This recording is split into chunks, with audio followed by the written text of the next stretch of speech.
Sorry, folks. I'm a little off the rails today.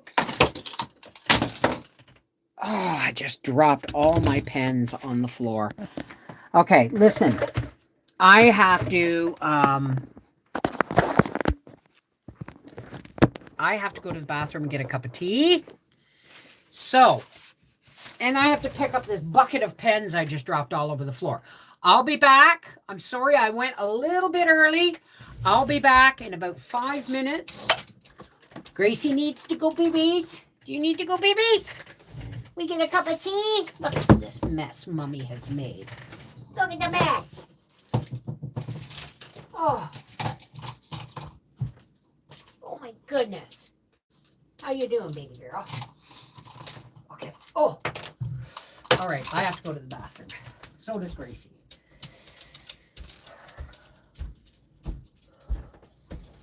I'll be right back, folks.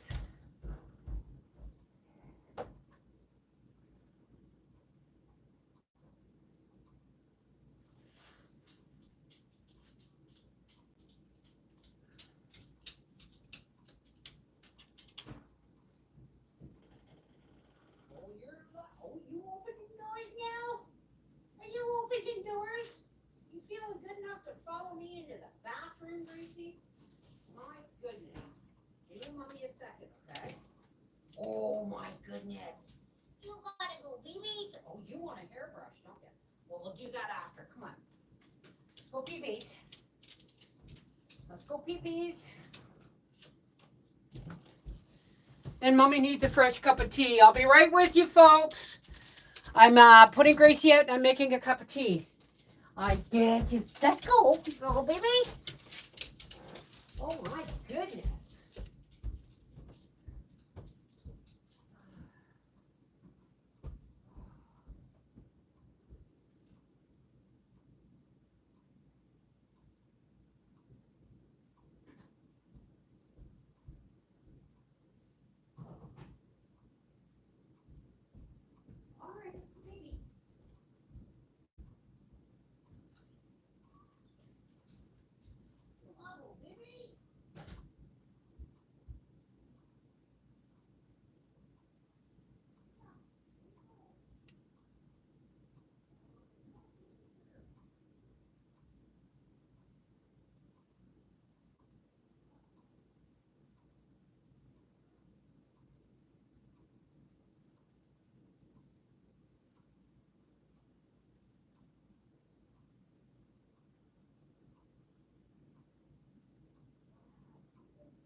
Okay. Gracie's outside for a pee. Am I still backwards? Because I have tried to reset this camera I don't know how many times. You had your economy class today in college. Oh, good job. All right, let me pull this up. Oh my gosh. Switch account to reading with Beverly Wolfe. I'm still backwards. That just sucks. I have tried everything I can think of. Live. Okay. No, we got to go to this channel. There we are. Here's how I keep track of all my tasks. Gotta let the ad play. I bring up everything I need to get done in a list view. Next, I set a priority. Okay, I'm gonna skip that. So, let's pop out the chat. Everything is a little bit all over the place. Okay. As I have talked about in the live stream I just did on our half acre homestead, things are going to be insane. This backdrop's going, I'm switching rooms. It's not all going to happen overnight. It's probably going to take me months. But I appreciate your patience while this room is being absolutely stripped. This room is getting stripped, except for probably this shelf and TV. This room is getting stripped. And I'm gonna put a nice little ruffle around there to go with my quilt. This room has to be stripped, and in order for me to strip this room, I have to take everything out of here, and it has to be in my bedroom, which I have to after this go and organize, and make meatloaf for supper, which is not a video. Okay, it's not a video. How's everybody doing? All right. I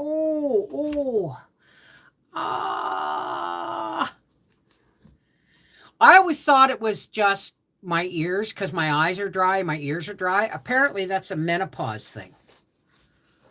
All right. Chapter 11 of These Happy Golden Years. Jingle bells.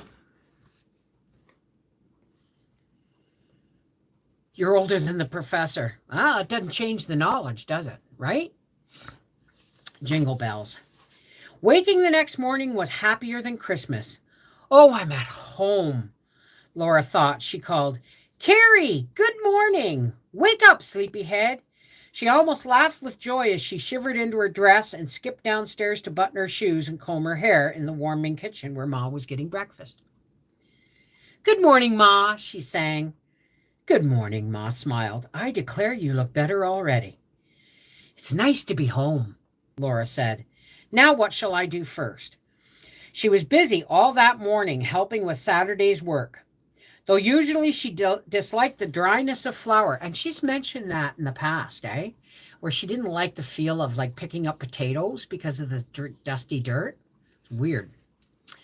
She didn't like the dusty flour on her hands. Today she enjoyed kneading the bread, thinking happily she would be at home to eat the fresh brown crusted loaves. Her heart sang with the song on her lips. She was not going back to Brewster's ever again. It was a beautifully sunny day, and that afternoon when the work was all done, Laura hoped that Mary Power would come to visit with her while they crocheted. Ma was gently rocking while she knitted by the sunny window. Carrie was piecing her quilt block, but somehow Laura could not settle down. Mary did not come, and Laura had just decided that she would put on her wraps and go see Mary when she heard sleigh bells. For some reason, her heart jumped, but the sleigh bells rang thinly as they sped by. There was only a few bells. They were not the rich strings of bells that Prince and Lady wore. The music had not died away, when again sleigh bells went tinkling past. All up and down the street, the stillness sparkled with the ringing of the little bells. Laura went to the window. She saw Minnie Johnson and Fred Gilbert flash by. Then Arthur Johnson with a girl that Laura did not know. The full music of double strings of bells came swiftly, and Mary Power and Cap Garland dashed by in a cutter. So that's what Mary was doing. Cap Garland had a cutter and full strings of sleigh bells, too. More and more laughing couples drove up and down the street in sleighs and cutters, passing and repassing the window where Laura stood. At last she sat soberly down to her crocheting. The sitting room was neat and quiet. Nobody came to see Laura. She had been gone so long that probably no one thought of her. All that afternoon, the sleigh bells were going by. Up and down the street, her schoolmates went laughing in the sunny cold, having such a good time. Again and again, Mary and Cap sped past in a cutter made for two. Well, Laura thought, tomorrow she would see Ida at Sunday school, but Ida did not come to church that Sunday. Mrs. Brown said she had had a bad cold. That afternoon, the weather was even more beautiful. Again, the sleigh bells were ringing and laughter floating up on the wind. Again, Mary Power and Cap went by, and Minnie and Fred, and Frank Hawthorne and Mary Bird. All the newcomers whom Laura barely knew. 2 by 2, they went gaily by, laughing and singing with the chiming bells. No one remembered Laura. She had been away so long that everyone had forgotten her.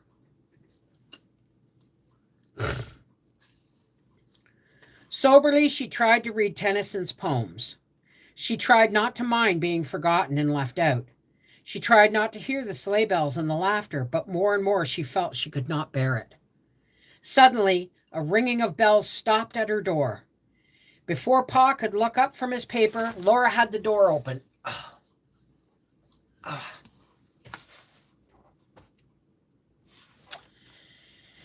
And there stood Prince and Lady with the little cutter, and Almanzo stood beside it smiling. "Would you like to go sleigh riding?" he asked. "Oh, yes, just a minute. I'll put on my wraps. I got to go let Gracie in." Oh.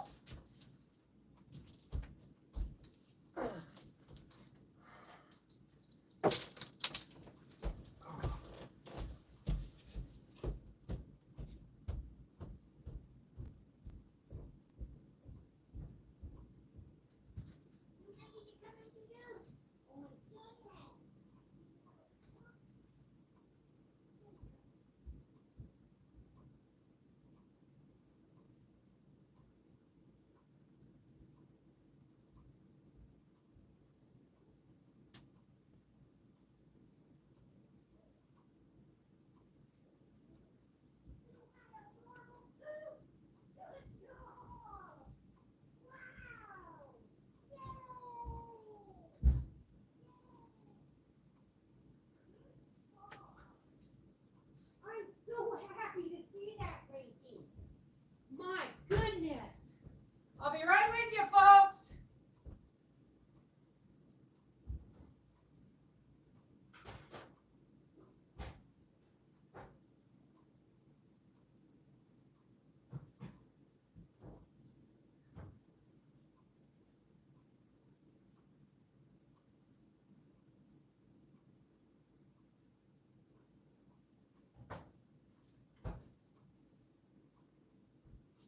Okay, folks.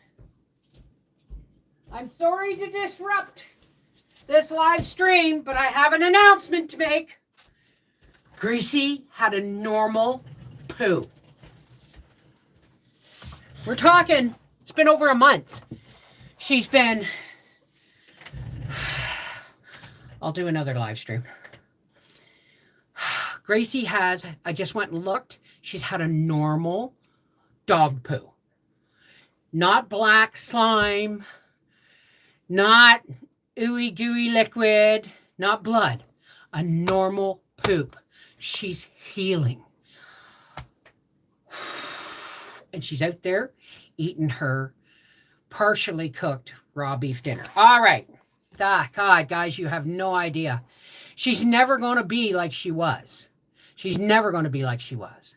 She's old and she's in a lot of pain. And it's mostly her joints and stuff. But, do you want a cratcha? Okay, we'll do that after. Anyway, would you like to go sleigh riding? Oh, yes, Laura answered. Just a minute, I'll put on my wraps. Quickly, she got into her coat and put on her white hood and mittens. Almanza tucked her into the cutter, and away they sped. I didn't know your eyes were so blue, Almanzo said. It's my white hood. I always wore my dark one to Brewster's. She gave a gasp and laughed out loud. What's so funny? Almanzo said, smiling. It's a joke on me. I didn't intend to go with you anymore, but I forgot. Why did you come? Well, I thought maybe you'd change your mind after you watched the crowd go by, Almanzo answered. They laughed together. Theirs was one of the line of sleighs and cutters swiftly going to the length of Main Street, swinging in a circle on the prairie to the south, then speeding up Main Street and around in a circle to the north and back again and again. Sounds like what we used to do on Friday nights in Apsley. We'd hang out by the phone booths or by the Lucky Dollar store and watch everybody with cars cruise by and shout and figure out where we'd get a party, and it's no different, really. Far and wide, the sunshine sparkled on the snowy land. The wind blew cold against their faces. The sleigh bells were ringing, the sleigh runners squeaking on the hard-packed snow, and Laura was so happy she had to sing. You hear the chicken in the background? Jingle bells, jingle all the way. Oh, what fun it is to ride in a one-horse open sleigh. All along the speeding line, other voices took up the tune, swinging out on the open prairie and back, fast up the street and out on the prairie again. The bells went ringing and the voices went singing in the frosty air. Jingle bells, jingle all the way. They were quite safe from blizzards because they did not go far from town. The wind was blowing, but not too hard. And everybody was so happy and gay, for it was only 20 below zero and the sun was shining. Would you like me to read another one? Hey, sure thing. Somebody's here to get her bottom scratched. Now, where'd my brush go, Grace? Where'd my hairbrush go? I know I used it. My desk is such a mess because I'm in the middle of taxes. Okay, here we go. There we go. She's brought me the chicken. She brought me the chicken. She may not be back to her old self, but she never will be. Okay, this has taken it out of her. I'm going to see if I can't move this a little bit. Come around here. Come around here. Where are you? Give me your chicken. Come here. Look at how perky she is. You want a cratcha? Come here. Got a cratcha. Let's see. Oh, good job. Good job. Yes, my floor's a mess. I'm starting the exodus of moving everything out of here. Oh, I'm scratching her bum with a whole hairbrush. Oh my goodness. Oh my goodness. Oh, yes. Okay, give everybody that Mona Lisa smile. Right there, Gracie. Oh. All right, this is the last of your scratching. Then you gotta go and oh, yes. Oh, does that feel good? Eh? Oh, you want this. Sorry for the interruption, but I'm just so happy that that my dog is feeling better. You know, she's never going to be the same as she was, but she is doing a bit of running and trotting, and she's had a normal poop, and I cannot tell you how relief that is. Okay? She looked like she was losing her insides for a way there. But we've got her on probiotic drops and pain meds, and the pain meds are mostly for her joints. All right. East or west, home is best, chapter 12.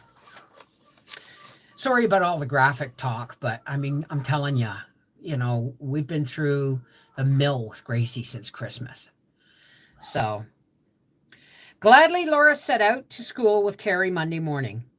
As they picked their way across the icy ruts of the street, Carrie said with a happy sigh, "It's good to be walking to school together again.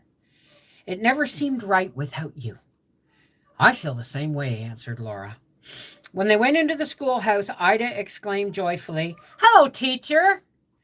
And everyone turned from the stove to gather around Laura. "How does it seem to be coming to school yourself?" Ida said. Her nose was swollen and red from cold, but her brown eyes were gay as ever. "It seems good," Laura answered, squeezing Ida's hand while all the others welcomed her back. Even Nellie seemed friendly. She's playing with her toy. Quite a few sleigh rides you've been having," Nellie said. "Now you're home, maybe you'll take some of us with you." Laura only answered, maybe. She wondered what Nellie was scheming now. Then Mr. Olson left his desk and came to greet Laura. Give her that. She's chasing toys. Okay.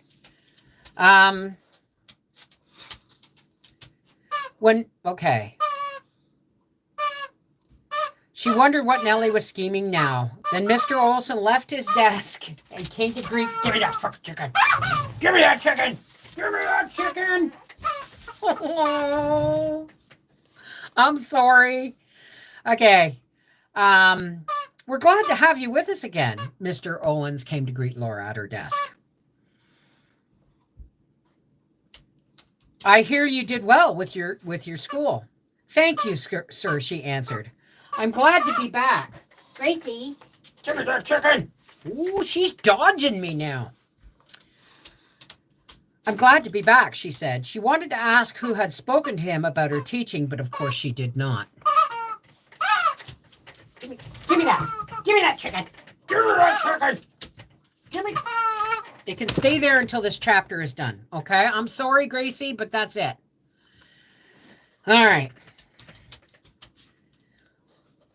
Thank you, sir. I'm glad to be back. She wanted to ask who had spoken to him about her teaching, but of course she did not. The morning began a little anxiously, for she feared that she might be behind in her class, but she found that she had more than kept up with it. The recitations were all reviews of lessons that she had learned during the wretched evenings at Brewster's. She knew them perfectly. She was still sailing at the head of her class with flying colors, and she was feeling happily confident until the morning recess. Then the girls began to talk about their compositions, and Laura discovered that Mr. Owen had told the grammar class to write for that day's lesson a composition on ambition. I know you want your toy, but you gotta stop squeaking it when Mommy's working. Lurking, flirking, clerking, Mommy baby. I'm rubbing her ears while I read this. The grammar class would be called to recite immediately after recess. Laura was in a panic. She had never written a composition.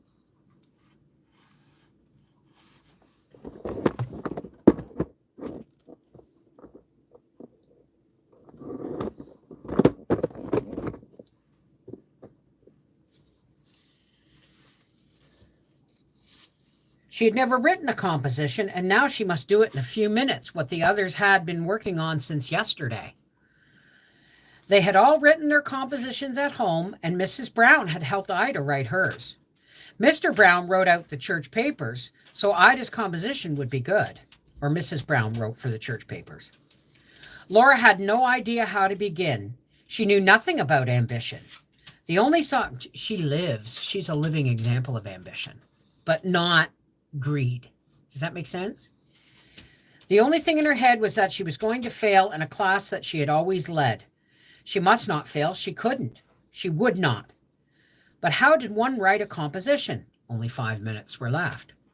She found herself staring at the yellow leather cover of the dictionary on its stand by Mr. Owen's desk. Perhaps she thought she might get an idea from reading the definition of ambition. Her fingers were chilly as she hurriedly turned the A pages, but the definition was interesting. Back at her desk, she wrote as fast as she could and kept on writing desperately while the school was called to order. Miserably, she felt that her composition was not good, but there was no time to write it over or anything to add anything more. Mr. Owen was calling the grammar class to recite. One by one, as he called upon them, the others read their compositions while Laura's heart sank. Each one seemed better than her own. At last, Mr. Owen called Laura Ingalls, and all the class rustled as everyone looked at her expectantly. Laura stood up and made herself read aloud what she had written. It was the best she had been able to do. Ambition is necessary to accomplishment. Without ambition to gain an end, nothing would be done. Without ambition to excel others and to surpass oneself, there would be no superior merit.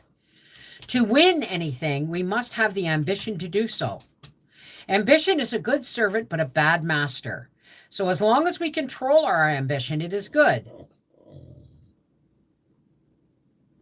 But if there is danger of our being ruled by it, then I would say the words of Shakespeare, Cromwell, I charge thee, fling away ambition. By that sin fell the angels. That was all. Laura stood miserably waiting for Mr. Owen's comment. He looked at her sharply. Where did it go? It's right there.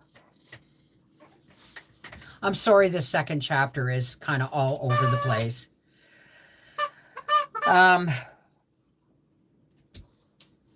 You have written compositions before? No, sir, this was my first, Laura said. Well, you should write more often.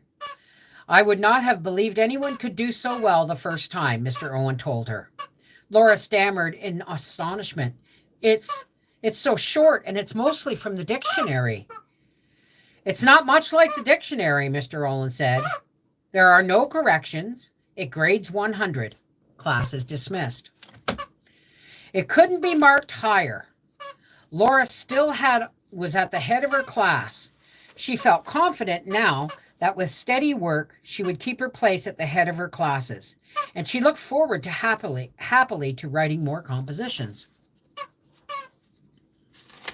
I really am sorry about Squeaky Toy, but you guys have no idea how much joy that fills me with. Let her squeak her chicken. Yeah. Time no longer dragged. That week went by in a flash, and on Friday, when Laura and Carrie went home to dinner, Pa said, I have something for you, Laura. His eyes were twinkling as he drew his pocketbook from his pocket, and one by one he laid in her hand 4 $10 bills. Now, folks, that's roughly, in today's wages, that would roughly be about $7,000 or $8,000. Close to that, yeah. Oh, Pa. Okay, wait a second. I saw Brewster this morning, Pa explained. He gave me this for you and said you taught a good school. Gracie, take it into the living room, please. They would like to have you back next winter. But I told him you wouldn't go so far from... I told him you wouldn't go so far from home again in the winter time. I know it wasn't pleasant at Brewster's, even if you didn't complain, and I'm proud that you stuck it out, Laura. Oh, Pa, it was worth it, Laura said breathlessly. $40. She had known that she was earning $40, but the bills were in her hand. The facts seemed real for the first time. You notice she went to the school, she came home, she didn't even ask where her money was coming from or when, right? She looked at them, hardly able to believe it even now. For four $10 bills, $40. And then she held it out to Pa. Here, Pa, take it and keep it for Mary. It's enough so that she can come home on her vacation this summer, isn't it? Plenty for that and then some, said Pa, as he folded the bills again into his pocketbook. Oh, Laura, aren't you going to have anything at all for teaching your school? Carrie exclaimed. There's the new generation starting. Well, I'll see Mary this summer, answered Laura happily. I was only teaching school for that. It was a wonderful feeling to know that she had helped so much. $40. As she sat down to the good dinner in the pleasant kitchen at home, she said, I wish I could earn some more. You can if you want to, Ma said unexpectedly. Mrs. McKee said this morning she would like to have you help her on Saturdays. She has more dressmaking than she can do alone, and she will pay you 50 cents in dinner. Ooh, Laura called out. Did you tell her I will, Ma? I said I might. I said you might if you'd like to, Ma smiled. When? Tomorrow? Laura said eagerly. Tomorrow morning at 8 o'clock, said Ma. Mrs. McKee said she wouldn't be ready for you until that late. Only from 8 until 6, she said, unless there's a rush, and she'll give you your supper if you stay to finish up something in the evening. Mrs. McKee was the town's dressmaker. The McKees were newcomers who lived in a new house. Between Clancy's dry goods store and the new office building at the corner of Main and 2nd Street, Laura met Mrs. McKee at church and liked her. Laura had met Mrs. McKee at church and liked her. She was tall and slender with kind blue eyes and a pleasant smile. Her light brown hair was worn in a knot at the back of her head. So now Laura's time was full. All of it pleasant. The crowded days at school went by swiftly, and all the week Laura looked forward to the day of sewing busily in Mrs. McKee's living room. That was always in such spotless order. Don't look at my house. And Laura hardly noticed the cook stove at one end. On Sunday morning, there was Sunday school and church, and every pleasant Sunday afternoon, there was the sleigh ride party. Prince and Lady came down the street with their full strings of sweet-toned bells gaily ringing and stopped at the door for Laura. And she went with Almanzo in the little cutter behind the prettiest and fastest stepping horses in the Sunday parade.